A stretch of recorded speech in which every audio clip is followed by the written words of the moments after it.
Thank you, Avital. Hi, everyone. I'm so happy and thrilled to be here with you today in this Zoom room and to gather together for the first session of the Kempe Haruv Joint Journal Club. And I want to share with you only really 2 slides presentation, just to tell you a bit about our journal and about those sessions. So the International Journal of Child Maltreatment, a research policy and practice, who is co-editor by myself and by my dear colleague and friend, Jill McLeigh, who will wave here so you can see her. Jill? Okay. And our journal illustrates a really strong and exciting collaboration between the Kempe Center and the Haruv Institute.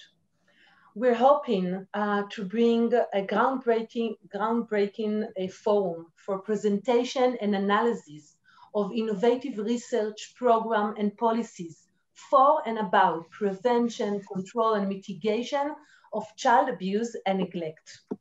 We're inviting all of our audience to submit a good quality manuscript, which can be in the format of empirical studies, qualitative, quantitative, mixed method. Those can be theoretical manuscript, including literature review and suggested frameworks. Those can be spotlight on innovative programs and policy initiative, and also commentaries. And in this session that we are starting today, but we're going to be along a journey of our community, we're hoping to spotlight each time a cut-edging, innovative research that we think our community of scholars who are dedicated to the protection of children should be aware of. And today we are so proud and happy to have with us Professor Molnar, who will share with us her groundbreaking manuscript on community-level prevention of childhood maltreatment, next steps in a world with COVID-19. Professor Molnar is Associate Professor of Health Sciences, and she has been conducting research on causes and consequences of family, youth, and community violence for more than 20 years, especially on the etiology and consequences of child sexual abuse and on community-level prevention of child maltreatment and youth violence. Professor Molnar is currently leading an evaluation study of a public health department providing enhanced services delivered by a family partner clinician team for children birth to 4 years in foster care with emerging social, emotional, and behavioral issues. She also oversees the evaluation of the current Vicarious Trauma Resource Initiative, founded by the Office of Victims of Crime, which is delivering training and technical assistance to 12 diverse communities around the US. She was the principal investigator for the Vicarious Trauma Toolkit Project, a collaboration among university researchers and national, international, and local organizations of first responders and victim service provider.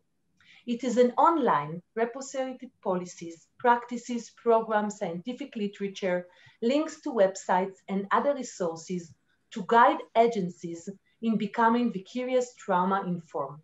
Professor Molnar also served on the board of director of the Boston Area Rape Crisis Center, where she was previously a medical advocacy volunteer for 7 years and served as a board president from 2015 to 2020. Professor Molnar, we're so happy to have you here today, and the platform is yours. Thank you. Thank you so much for that great introduction and for inviting me to be an inaugural Journal Club presenter here. Okay, so we're going to get started with somebody on the team controlling the slides. So if it's a little bit rocky at the beginning, forgive us, but we'll see how this works. So what I would like to talk to you about today is the parallels, a lot of parallels between what we've been thinking about in terms of what to do at a community level to prevent child maltreatment and the many issues that have been highlighted for us about inequities when it comes to the COVID-19 pandemic. So when we wrote this paper, it was really taking the work that we've been doing for many years on community level prevention and looking at it through the lens of the additional challenges and sometimes resilience that we can identify having gone through this pandemic or still going through this pandemic. Next slide.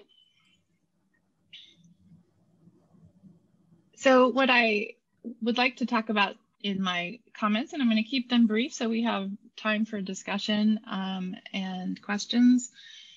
And so I'll talk in general about the social determinants and structural inequities in both of those areas, what some of the research says. I'll talk about ways that we, what is community level prevention and ways that we do that, what's come up for us in the COVID-19 context, and then some of the recommendations we made in the paper. Next slide. So here I'm showing you a colorful depiction of Prof and Brenner's social ecological model, or in the most recent that he published in 2001, bioecological theory of human development. And so for those of you who are in public health, this is probably very familiar.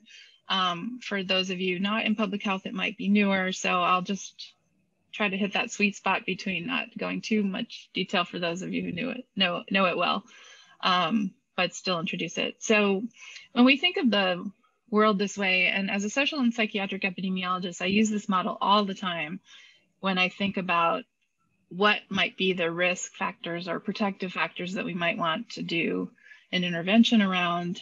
It also guides my thinking when I think about causal inference, when I'm looking at data and want to think about the hypotheses of what risk and protective factors we might be looking at. All of that, I see the world, especially when we're talking about child development, in this type of concentric circles of contexts. So we have the individual child in the middle, and in that, what we call the microsystem, the first set of circles, we have all the face-to-face or direct contacts that child has in their daycare center, in their family, in their doctor's office, in their neighborhood play areas, in their school, in their churches or synagogues. And so maybe in the chat, you can write some things that you think about that are risk factors for child maltreatment in those individual interactions between a child and all of those adults in those contexts.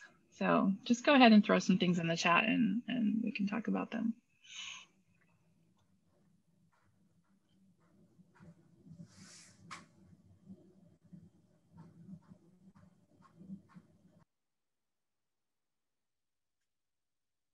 Well,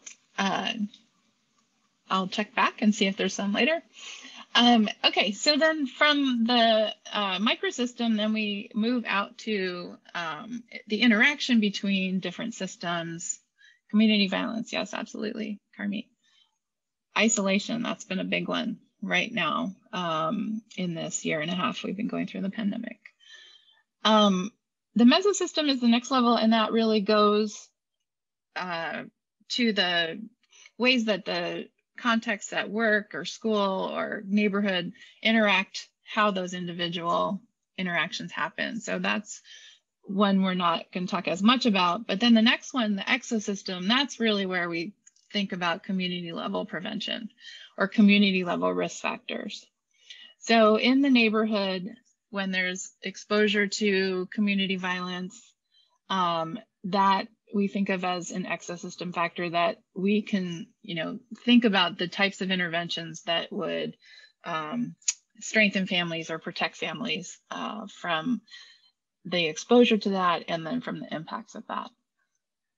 So the exosystem then is the friends or family contexts outside of the home. We have things in terms of availability of resources such as community health centers or child welfare services, legal services, the social support you get from neighbors, not just the negative things that happen in the neighborhood, but all the positive things, like the work that Jill was so involved with in strong communities.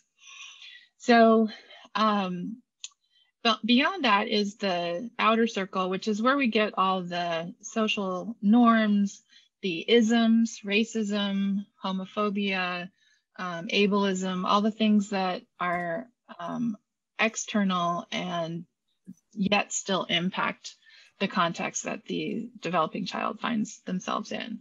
So laws and policies, the idea that there is a system of child protection or not in a country, or how well that system works in any given country. So all of those are macro system factors. And then all of this is assuming that there's changes over time, and that's what the arrow going up is, the chronosystem. So also paying attention to how these things change as children develop, or as time goes by, or as they move from one context to another, like when they go to school for the first time, or when somebody enters the workforce, etc. Okay, next slide, please. So some of the papers that we reviewed in the paper that we wrote include this one that Conrad, Huebner, and Biram published. Now, it came out during the pandemic, but of course, everything that was reviewed happened before the pandemic. So they looked across 26 longitudinal studies on the temporal relationship between economic security and child maltreatment, and found things like income losses, cumulative material hardship, housing hardship. All of those were very reliable predictors of child maltreatment. So we can already see, you know, how much those map onto what we've been experiencing with the pandemic. Next slide. So some early work that I did in the city of Chicago, Illinois, in the US, we looked at whether the rates of child abuse and neglect, so these are the officially reported rates to the Child Protective System, varied in terms of the rates per neighborhood cluster. So these were neighborhoods that we looked at, they were clusters of census tracts, and they were, there was a whole process that we went through in what was called the Project on Human Development in Chicago Neighborhoods to define clusters that had meaning in terms of this really, you know, felt like to the residents a neighborhood, not just a boundary that was drawn by administrators. And then, you know, just next to it is around the same time, Chapin Hall's map of the percent of children 0 to 17 living in poverty. And so you can see the pattern of the colors being quite similar. So there is, you know, has been from all the history of us working on child maltreatment, you know, from centuries ago, we've seen this very strong connection between poverty and child maltreatment. So next slide.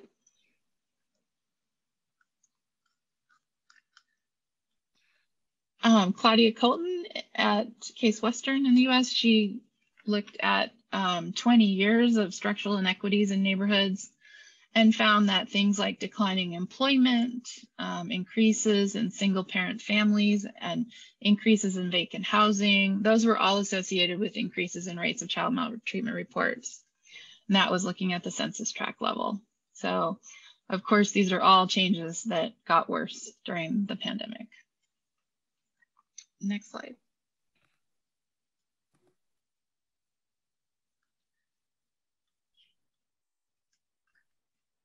Another study looked at county level structural inequities in child maltreatment, and similarly found teen birth rates, percentages of birth to unmarried mothers, drug-related offenses from crime data, and percentages of children receiving the Supplemental Nutrition Assistance Program in the US, SNAP. all as other ways that the neighborhoods differ in terms of child maltreatment. So again, things that not everything here would be mapped on yet, such as teenage pregnancy, but certainly the rise in crime we're seeing and the additional families that are needing benefits are also parallel. All right, next slide.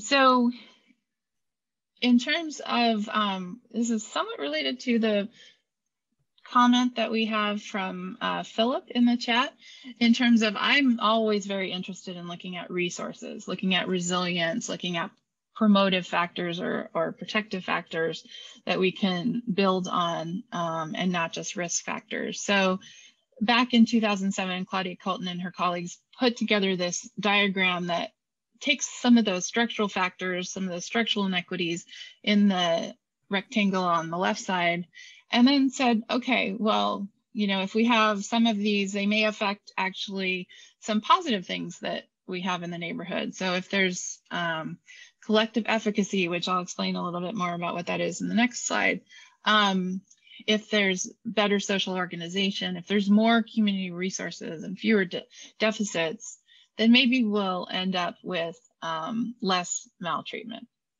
Or if there's more disadvantage and that's impacting the lack of those resources, then maybe there's more maltreatment. So this model puts together both resiliency factors and some of those economic stressors into one model and thinks about how that might impact our child maltreatment. And so that really guided me a lot in the choices I made in terms of what to study at a community level. Lots of positive neighborhood processes. Next slide. So collective efficacy I mentioned. So the way that that was first measured was back from the Project on Human Development in Chicago Neighborhoods that I mentioned, where I was a postdoc many years ago. And so we measured it with 5 questions about informal social control, or the likelihood that neighbors can be counted on to intervene if people were doing these 5 behaviors, having children hanging out, spray painting, acting disrespectful, fighting, or if something like a fire station was threatened to be defunded. How likely is it that your neighbors would intervene is what the sample of people were asked. Next slide. And then we put that together with social cohesion and trust. So how much do you trust your neighbors? How much do people get along with each other, share the same values, etc.? And so those 10 items together psychometrically are very good at predicting all kinds of things being better at a neighborhood level. So I've done a lot of work with this measure and showed things like lower rates of dating violence and lower rates of kids carrying guns in neighborhoods and antisocial or delinquent behaviors in general. And then I've applied it in a few ways to child maltreatment. So we go the next slide. So my most recent work on that was in 2016, where we looked at the official rates in those Chicago neighborhoods, and we looked at 4 predictors of those rates, and we looked across 11 years of the data. And the asterisks are a little backwards from what you usually see in a paper. All of those bars are statistically significant, except the 2 I marked with the asterisk. And so you can see on the y-axis that, you know, all the 3 positive neighborhood resources are below 1, so that is protective. So controlling for other social and economic structural characteristics in the neighborhood. There's less child maltreatment rates over those 11 years of data if the neighborhood is higher in collective efficacy, the measure I just showed you. The next one is about how much families really know each other. So how much do the parents of kids know the other parents in the neighborhood? Neighborhood network is literally the size of how many friends and family people reported they had in the neighborhood. So all those were protective over neglect, physical abuse, and child sexual abuse, and 2 of them for another child maltreatment category in Illinois, which is substance exposed infants. And then the negative one, physical and social disorder, the more of that there was in the neighborhood, the more those odds ratios are over 1, the more neglect, physical abuse, and child sexual abuse there was in the neighborhood across those 11 years of data. So again, so this is, evidence that things like interventions to increase collective efficacy, which is what Strong Communities did, is worth our money, worth our effort, and can be thought of as a community level prevention strategy for child abuse and neglect. Okay, next slide. So there's a lot of different programs that have been, even if their goal is to educate individuals, as in the period of purple crying, which some of you may be familiar with, and we talk about in the paper. So that's teaching people about the dangers of shaking babies when they're having trouble consoling them. And so even though it's educating individuals, it's been applied at a community level in Canada, across a whole province where there were about 400,000 recipients of the intervention, and it's shown some nice evidence of effectiveness in a lot of different contexts. Strong Communities, as I mentioned, from Greenville, South Carolina, they have lots of great evidence that it was really making a difference in a lot of different ways, including increasing collective efficacy. So we reference lots of those papers in ours. Some of the others, we talk in the paper about Triple P, which is from Australia, and has 5 levels of intervention. And so there's a level that's reaching everybody with universal prevention, just education about parenting, and then it gets to in a pyramid way, 4 more levels, depending on how much the families are experiencing issues around child maltreatment already.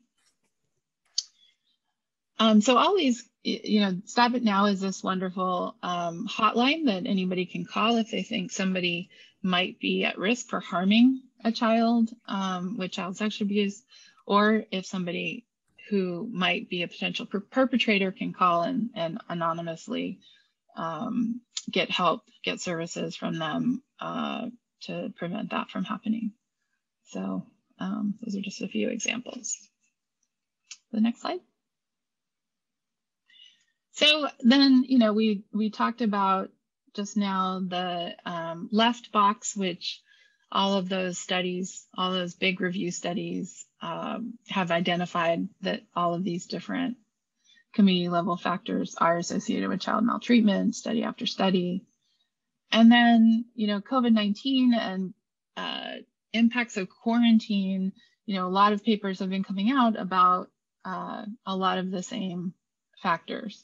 So it's all the same until we get down to the increased percentage of children receiving benefits. And then we add, as Jill mentioned in the chat, social isolation, the safety concerns in homes that were previously being attended to by child welfare that couldn't and can't anymore with shutdowns. We depend so much on teachers and other school personnel to be mandated reporters, and that's been missing while kids have been learning virtually. The tremendous food insecurity happening in countries all over the world. We're so dependent in the US on health insurance being connected to jobs, so job loss is so connected to loss of health insurance in the US. And then we have the increased tensions regarding racial justice that are existing in the US and other, have always existed all over the world. And the overrepresentation of Black, Indigenous people of color families in child welfare and poverty. And we discussed that evidence in the paper as well. So all of these really are very overlapping, and we can think of the COVID-19 context as making a lot more challenges for us. So next slide, which is the last one. So some of the recommendations we took from the research that has been coming out rapidly. I'm sure there's 5 times as much since I submitted this paper last year. One is that telehealth is working very well. So this, the people who were promoting telehealth before the pandemic are, I think, thrilled that there is, so much evidence coming out now that virtual visits are working very well for a lot of different contexts. And maybe some of you who are providers on the call today can weigh in on that. We can promote collective efficacy. Helping out by neighbors is good for all of us. We can counter the epidemic of loneliness that some scholars write about that's been so badly exacerbated by the pandemic. Strong communities, it was replicated relatively recently in Israel. I'm assuming some of you might have been involved with that. Having the model utilize social work students made it made it affordable, and it got some great results from that. So, this way of promoting collective efficacy is possible. A lot of the universal prevention strategies can be done virtually, so we can do them in the context of a pandemic. Resilience is transferable when things happen. Some of the work that was mentioned that I'm doing with early childhood mental health services, we've been working with some community health centers in the Boston area and did some focus groups with them. And one of the themes that came out was that they were really able to use their resilience for trying to get resources for under-resourced populations. The system of community health centers in Massachusetts is very strong and works with a lot of people in poverty. And so, the ways that they've worked so hard to get resources that were hard to get, they were able to use those skills in the, pursuit of diapers was the big example. So when things were running low and we were all scrambling around for hand sanitizer and such, people in poverty were really having a hard time getting basic needs met, like finding diapers for their kids. So this health center was able to mobilize some of the connections they had before and the resilience they had to other things that had other challenges that had come up over the years, and really do quite well in helping the families find those diapers. So we translated that to resilience can be transferred to new challenges. So I participated in the Haruv Fellows meeting just before the pandemic started, and we talked a lot about the need for reform of how punitive we are about neglect that's poverty-based. So we put that in the paper too. I think that's an important thing to keep talking about, keep moving on. And it's, to me, somewhat parallel to the conversations we're having in the US about police reform, that you don't need to have the police go to families that are experiencing poverty related or mental health related issues, and instead use some of that money to fund more social workers and more social services. So I think that's a conversation we should keep having, and it's, again, exemplified by what's going on with the pandemic. Of course, dismantling of all structural inequities and biases is vital for all of our child protection efforts wherever we are, as well as addressing all of these economic issues, pandemic or not. So that is the end of my presentation part of this. And so we have lots of time to discuss anything I brought up or anything else that you all have in mind. Thank you. Yes, Dr. Molnar, thank you so much for that fantastic overview of kind of some of the influences community level influences on child maltreatment and how COVID has in a lot of ways exasperated some of those challenges, but also thinking about things that have been done and can be done to address those challenges.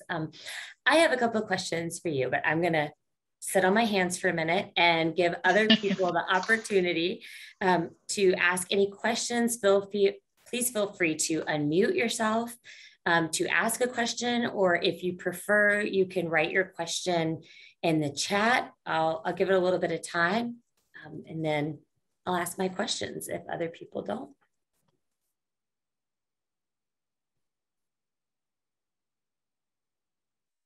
While we're waiting, I can say to Philip Marcus, yes, I agree that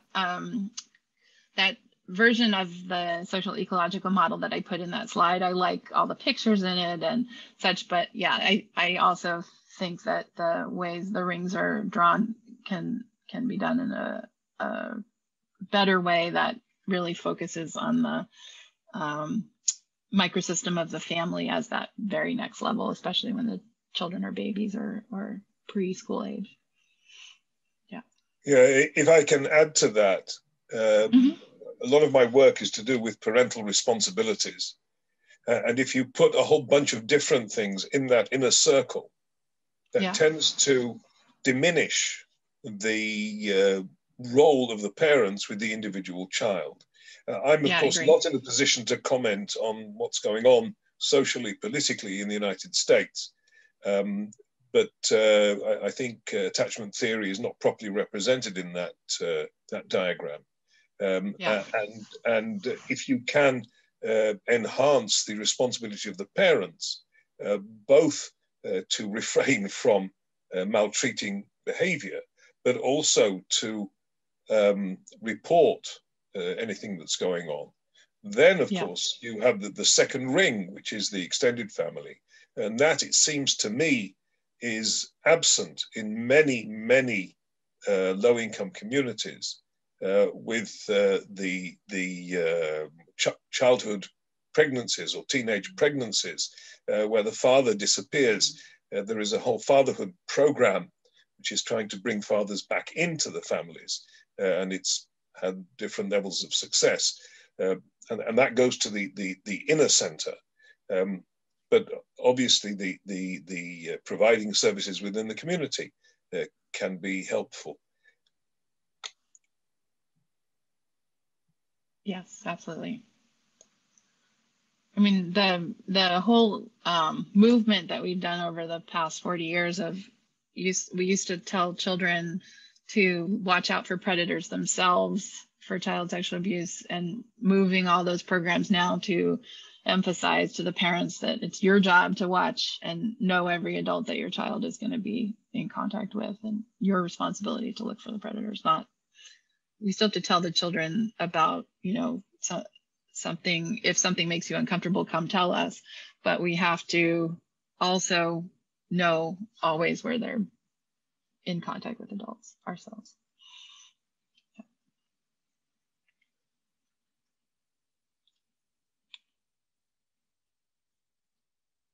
Jill, do you want to go ahead and ask your question? I was going to say, I think that it's always hard to be the first one to ask a question. So we'll let people think about that a little bit. I actually wanted to take a step back for a second, because I feel like your research, when you first started looking at some of these community level factors and processes in child maltreatment, there weren't a lot of people exploring. I mean, the field is pretty small.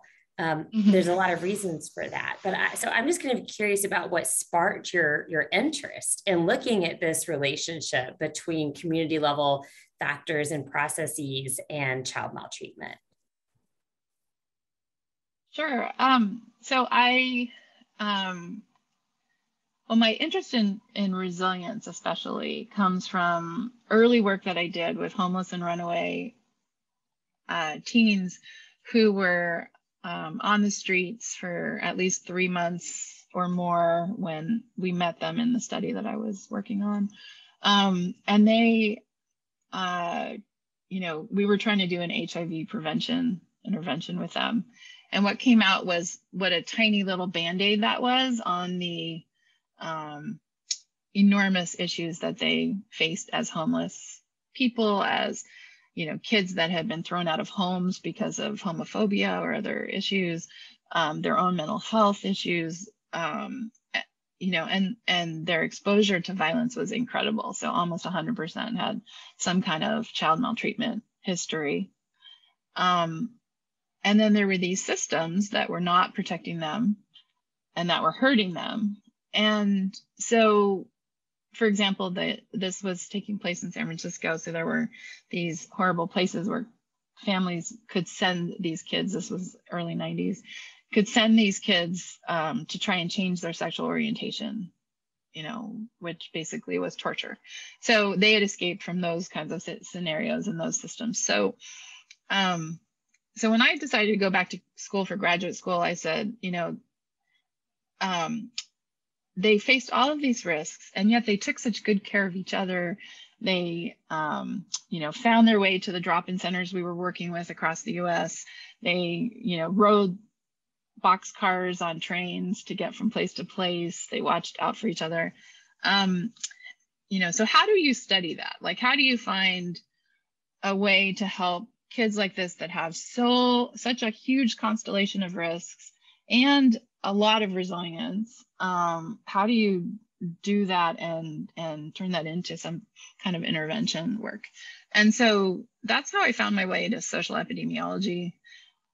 And that's how I found my way to looking at everything in the world of the social ecological model and trying to look at ways that we can go beyond educating individuals. And then when I was working with the project in Chicago, that was, you know, the main focus of that project was how can we, you know, create new multi-level methods statistically to be able to look at the ways that these contexts are impacting those inner circles. And so that's where I said, okay, well, I want to know how to help kids who've been maltreated or to prevent maltreatment happening in the first place as a public health person. And so I took those methods and started putting them together to do my early studies on child maltreatment. So my first study on that was in that Chicago study and looked at a continuum of parent to child physical aggression, from spanking and corporal punishment to physical abuse, and whether things like neighborhood factors played a role in reducing that. Collective efficacy was not significant in that study, but other things were, like having a high degree of Hispanic immigrants around the neighborhood was protective, and having higher social networks, stronger, bigger social networks was significant. What's annoying sometimes is that people use that study as evidence that collective efficacy doesn't work, which I don't like that. But maybe that drove me to do many more studies after that to show that it is a positive thing. But that's yes, I remember actually reading one that you published in, I think it's 2016, that showed that collective efficacy did have a positive relationship. Yeah, that's the one I showed today, the bar graph. Yeah, exactly. Exactly. So we did have a question in the chat from Daniel Rowe. He asked about strategies or how we can bridge the mistrust that exists between communities and state service providers, especially among communities that suffer from political and structural violence. It's a great question. Yeah, certainly challenging here in the US. The work that was mentioned that I'm doing now, where we're evaluating a system of care to help children in foster care. Certainly that's trying to make a bridge between the, you know, child welfare system that has taken kids away from families, and we're working with both the biological parents and the foster parents to help, you know, do a lot of case management work, in addition to making sure that the very young kids 0 to 4 are getting the services they need for social, emotional, behavioral difficulties. So there's a way we're working, you know, to bridge between the community mental health providers and the child protective services. But I am not your expert to talk about political and structural violence bridges to be made. I think, yeah, I mean, I can think about some more ways that we work on systems, like my example that I brought up from our meeting, Jill, about the child neglect. You know, that's a systems level intervention that we could do to, you know, fund more social work and less punitive, taking kids away for poverty. Yeah, I think it's a good Maybe point. Somebody else can speak about the political violence. Well, so we have an article that's going to be published in a future issue of the journal that looks at the community policing model in the US and looking at that as a strategy for improving relationships between police and the community, and having different roles, and then how that might apply in the child maltreatment sphere. So I think stay tuned for that one to come out. I think that would be of interest, Daniel, and I know to you and to many others who have the same question and who struggle with that relationship between people who represent state agencies and then the folks who are in need of the services that can be provided by those agencies. We have a hand up, Pilar Olivo. Hi, I'm driving, so I hope you can hear me. We hear you. Yes. Great, that's awesome. I am curious about how you decided which behaviors are you'd want to measure for this idea of social efficacy. Can you describe that? And were there behaviors that you looked at and you ruled out? You know, those were created by Rob Sampson and other sociologists prior to my joining that project. He does have a whole book that talks about where they came from. Robert Sampson, who's at Harvard. And taxing my memory now.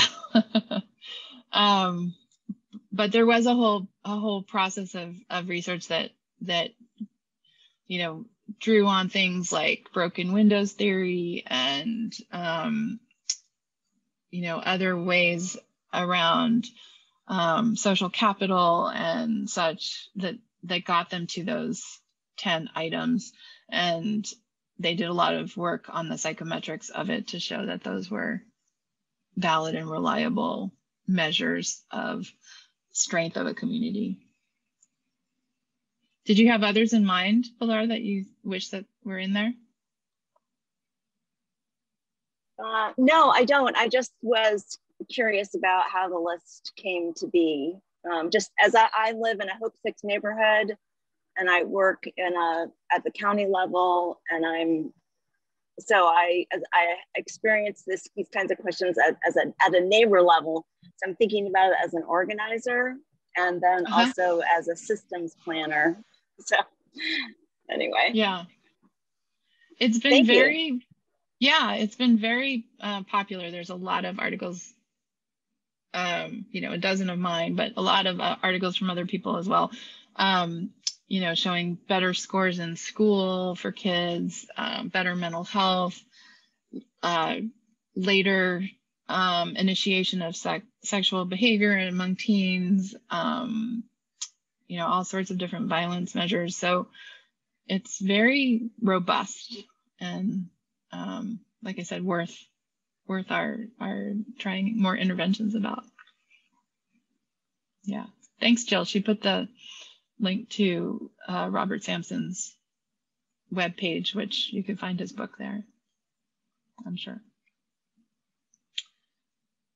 We have another question in the chat from Julie Burnshire. Have you found a region in the US that has supportive programs or resources for communities to improve social security as a model to look at, perhaps? I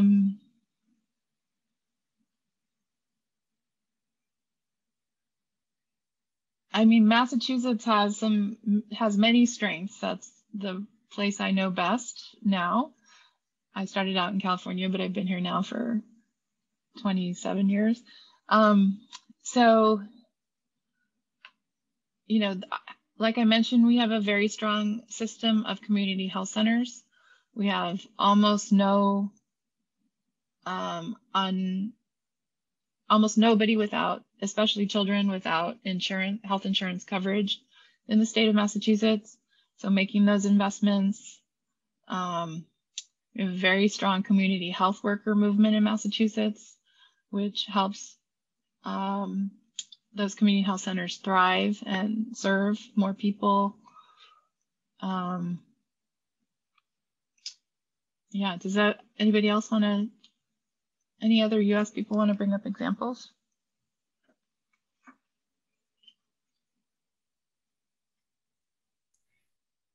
I guess it depends on, somewhat on what you're looking for in terms of social securities.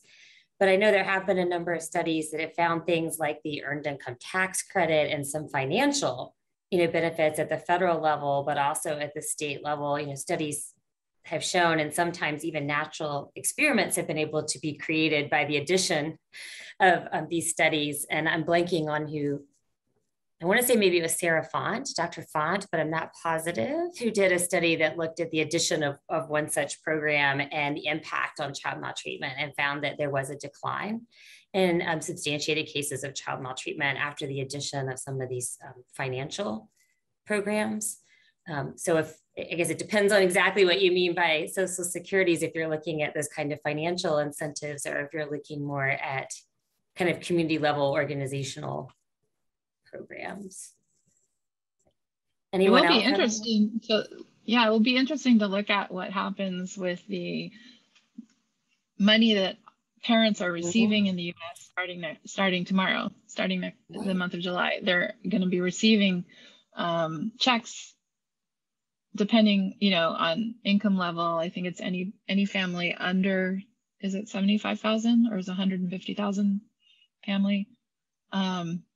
Combined family income, they're going to start receiving checks to just with no strings attached, nothing that they need to do to try and help lift more people out of poverty. So I'm sure there will be some studies about the impact of this program. Yeah. And it looks like we have a comment from Philip Marcus in the chat about developing child protection system models that look at parents and extended families getting support when they don't have the resources they need to care for the child, so that they maintain that relationship, or at least contact, if the child is removed or does need to be in a different environment for a period of time. That might help reduce the mistrust, instead of the child just being taken away. They seem right, but there being that more support for the biological parent to allow them to keep that relationship with the child, if I'm interpreting that correctly. Yeah, and so that's very much along the lines of the conversation we were having at the meeting about not being so punitive around neglect that's caused by poverty. Yeah. There actually is a model of that in the US called Safe Families. Out of Lydia Home. So if you want to learn more about it, if you just Googled Safe Families and Lydia Home, I actually think I could find that link and put it in the box, but that is looking at a voluntary system for foster care. So I can put a link in there. I'm not a part of it, I'm not an expert in it, but I know that it exists and has had some positive findings. We have another comment here, but it seems like the pandemic enabled power holders and political forces to enhance racism, oppression, and segregation.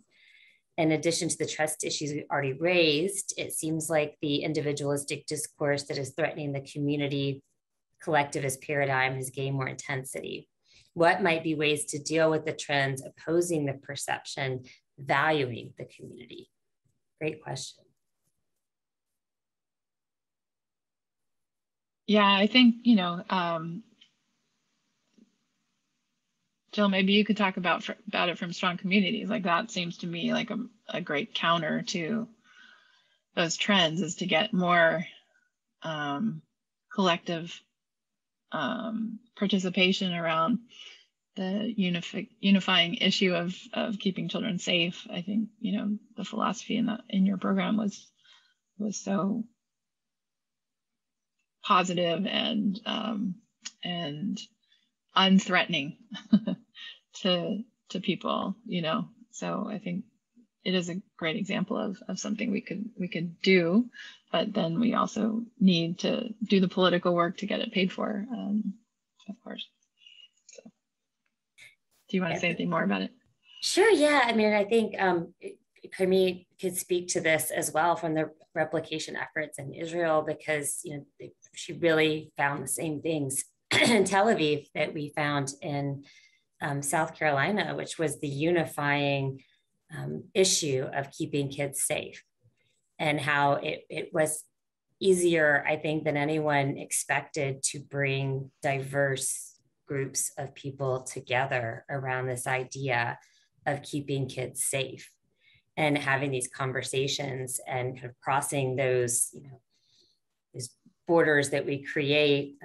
In the US, sometimes we talk about the across the railroad tracks, but in different contexts, that looks different, in different neighborhoods, as you could say, in like the Tel Aviv context, that people came together around these issues. And it was really, I think, surprising to a lot of us, just how passionately people felt and were able to come together around that topic. But again, it was led by community groups and community organizations. And in the US context, there wasn't a huge engagement from the government sector, I would say. I mean, we had, you know, mental health, CPS, et cetera. It's not that they weren't engaged in the initiative, but they weren't the ones who were doing the community organizing work, I guess you could call it. And that community organizing work is really what brought those diverse groups together to have these conversations. And I do think there's a lot of rebuilding that needs to be done in a lot of our communities post this pandemic. I think, you know, just one small example that we saw in Texas, I'm in Texas, we had a big freeze, which does not happen in Texas. It's kind of like having a big freeze in Israel, right? I mean, it just doesn't happen. And so we had, and because we weren't prepared for that, you know, pipes burst in people's houses like crazy. People didn't have electricity for weeks. It was a really horrific situation, but it was encouraging to see, you know, personally, but also on the news, et cetera, communities coming together to help their neighbors whose pipes had burst and helping getting the water turned off. And so I haven't completely lost my faith that this is possible and that we can come back together. I completely believe that we can, but I do think we have to be intentional about it. And my hope is, going to what Dr. Molnar just stated, Beth had said, that we have to fund these efforts. And we have seen some efforts in that regard. You know, the CDC is moving in this direction. We do see some supportive community efforts, but, you know, we have to fund this community organizing and this being intentional about creating conditions in communities to support families so that we can keep kids safe. So that's my soapbox for the moment, but. Yeah, and I think, you know, the forces that seek to divide us on social media also are part of this issue, and we need some strategy to be proactive about that. Yeah, huge point.